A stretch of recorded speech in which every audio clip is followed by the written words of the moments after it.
Assalamualaikum warahmatullahi wabarakatuh. Perkenalkan, nama saya Andrik Dilaman, NPM 1904-1018, Program Studi Ilmu Pemerintahan, Fakultas Ilmu Sosial dan Ilmu Politik. Di sini saya akan menjelaskan tentang birokrasi. Sebelum kita membahas apa itu pengertian birokrasi, terlebih dahulu kita melihat apa pandangan masyarakat terhadap birokrasi. Rata-rata pandangan masyarakat terhadap birokrasi itu ada beberapa, yaitu pertama, kualitas kerja rendah, kemudian biaya mahal dan boros, kemudian miskin informasi dan lebih mementingkan diri sendiri, dan juga banyak melakukan pelanggaran terhadap peraturan perundang-undangan yang berlaku. Contohnya seperti penyalahgunaan kekuasaan dan jabatan. Kemudian birokrasi itu sewenang-wenang dan arogan. Setelah kita melihat pandangan-pandangan masyarakat terhadap birokrasi, rata-rata pandangan masyarakat itu negatif terhadap birokrasi. Dengan ini kita harus memberikan pemahaman agar masyarakat itu memandang birokrasi itu tidak seperti apa yang mereka pikirkan. Dan di sini saya akan memberikan ataupun menjelaskan tentang pengertian birokrasi.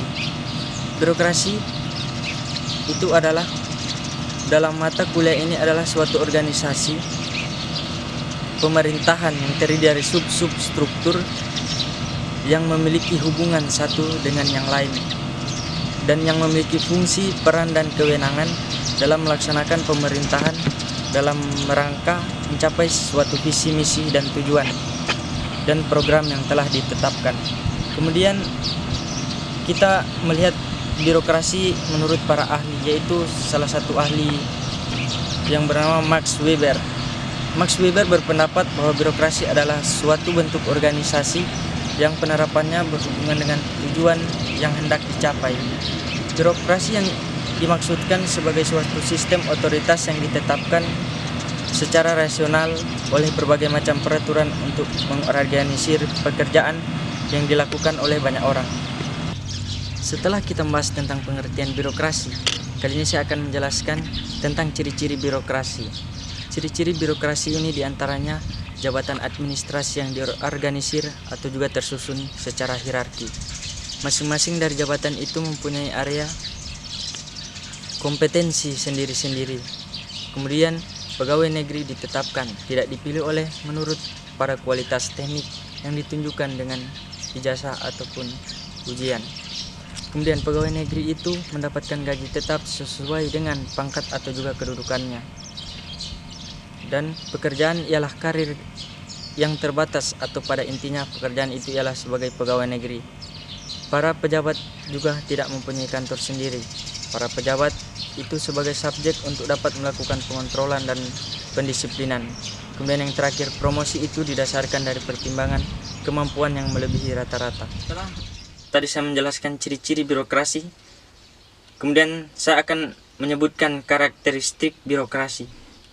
Karakteristik birokrasi yang pertama adalah kerja yang ketat pada peraturan, kemudian yang kedua tugasnya yang sifatnya khusus, yang ketiga kaku dan sederhana, yang keempat diselenggarakan secara resmi, yang kelima diatur dari atas ke bawah atau hierarki, yang keenam berpedoman pada logika, kemudian yang ketujuh tersentralisir, yang kedelapan taat dan patuh, kemudian disiplin, terstruktur, dan yang terakhir adalah tanpa pandang bulu atau impersonal. Kemudian fungsi birokrasi. Fungsi birokrasi yaitu melaksanakan pelayanan publik sebagai pelaksana pembangunan yang profesional atau merit system. Yang ketiga, perencana, pelaksanaan, dan pengawasan tentang kebijakan atau manajemen pemerintahan.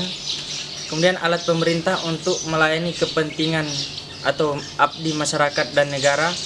Yang terakhir adalah netral dan bukan merupakan bagian dari kekuatan atau mesin politik atau netralitas birokrasi.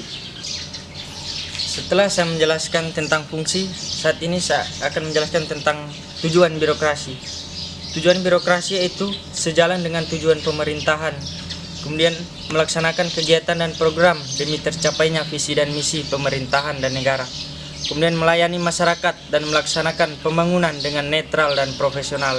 Yang terakhir adalah menjalankan manajemen pemerintahan mulai dari perencanaan, pengawasan, evaluasi, koordinasi, sinkronisasi, represif, preventif, antisipatif, dan resolusi.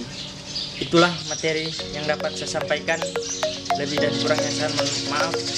Wassalamualaikum warahmatullahi wabarakatuh. Terima kasih.